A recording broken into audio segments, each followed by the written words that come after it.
Maths with बंकल YouTube channel पर आप सभी का स्वागत है। चलो शुरू करते हैं आज का question. In triangle A B C right angle at B, A B is equal to 24 centimetre, B C is equal to 7 centimetre, determine sine A cos A and sine C cos C. तो देखो A B की value दे रखी है 24 centimetre. यहाँ triangle बनाएंगे और triangle में mention कर लेंगे। बी सी की वैल्यू है 7 सेंटीमीटर, तो बी सी बना दिया मैंने 7 सेंटीमीटर। अब हमें इसमें हाइपोटेनियस नहीं गिवन है, तो हम सबसे पहले हाइपोटेनियस निकालेंगे और फिर हम साइन ए और कोस ए निकालेंगे और साइन सी और कोस सी निकालेंगे। तो हाइपोटेनियस कैसे निकालेंगे? हाइपोटेनियस निकालने के लिए हमें पाइथागोरस थ्योरम लगानी पड़ेगी। तो ट्राइंगल ए बी सी में हम पाइथागोरस थ्योरम लगाएंगे। तो in triangle A B C by using Pythagoras theorem, short form में लिखेंगे पीजीटी। पाइथागोरस थ्योरम क्या कहती है? पाइथागोरस थ्योरम कहती है हाइपोटेनियस का स्क्वायर इज इक्वल टू है बेस का स्क्वायर प्लस परपेंडिकुलर का स्क्वायर। तो सबसे पहले देखो हाइपोटेनियस क्या और बेस क्या है। तो अभी हम बेस ले रहे हैं ए बी को, तो ए बी हो गया बेस, परपेंडिकुलर हो गया 7 सेंटीमीटर और हाइपोटेनियस हमें निकालना है। इसमें वैल्यू रख देते हैं।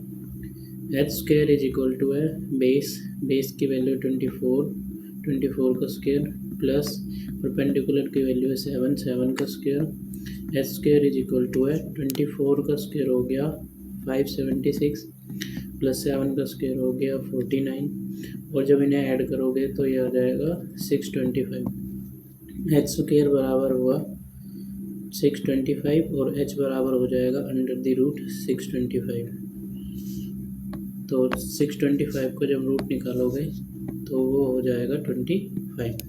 तो यानी हमारा हाइपोटेनियस की जो वैल्यू आई है वो हो गई 25। हमें निकालना है साइन ए। अब देखो साइन ए कैसे निकालेंगे। साइन ए के लिए हमें फॉर्मूला लगाना है। अब देखो फॉर्मूला जो मैंने ट्रिक बताई थी उसके से लगाएंगे। पंडित बद्री प्रसाद अपॉन में हर बोल और सोना चांदी तोल। हमें किसकी लगानी है? साइन की। तो साइन का क्या फॉर्मूला बनेगा? P upon H. तो साइन का फॉर्मूला बना P अपॉन में एच। अब यहाँ पे साइन का जो एंगल है मैंने लिखा हुआ है यहाँ पे ए, तो जो एंगल होता है उसी के हिसाब से हम बेस डिसाइड करते हैं।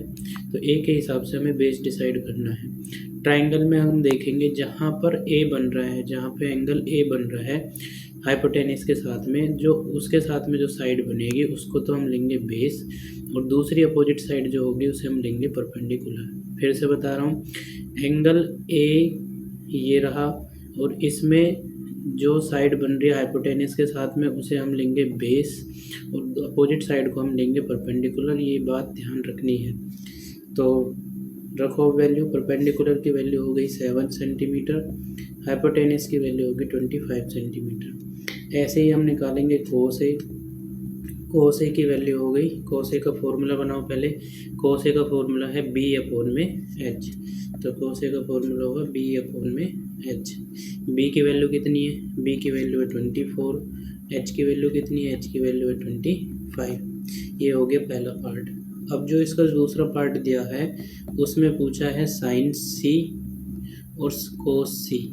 यहाँ पर इन्होंने एंगल चेंज कर दिया, एंगल दे दिया सी। अब हम सी के हिसाब से बेस डिसाइड करेंगे, और सी देखो कहाँ है? सी बन रहा है ऊपर यहाँ, और हाइपोटेनियस के साथ में सी के साथ में बी सी साइड है। तो इस बार हमें बी सी साइड को क्या लेना पड़ेगा? बेस लेना पड़ेगा। तो मैं अब बी सी को क्या ले रहा हूँ? अब मैंने इसको बेस ले लिया और इस वाली साइड को क्या ले लिया? परपेंडिकुलर ले लिया। हाइपोटेनियस कभी चेंज नहीं होता, हाइपोटेनियस हमेशा फिक्स रहता है। हाइपोटेनियस यहाँ पर भी हमेशा फिक्स रहेगा। अब देखो, अब निकालते हैं आगे।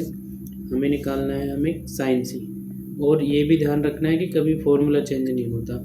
P अपॉन एच फॉर्मूला था पहले भी साइन का, तो अब भी P अपॉन एच ही रहेगा। बेस, परपेंडिकुलर और बेस ये आपस में कभी भी चेंज हो सकते हैं अकॉर्डिंग टू एंगल।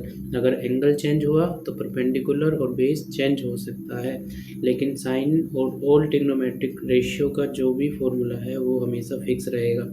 तो परपेंडिकुलर अब इस हिसाब से कौन हो गया? परपेंडिकुलर हो गया 24 और बेस कितना, हाइपोटेनियस कितना हो गया? 25। अब निकालेंगे कोस सी। कोसी का फॉर्मूला हो गया बेस अपॉन में हाइपोटेनियस।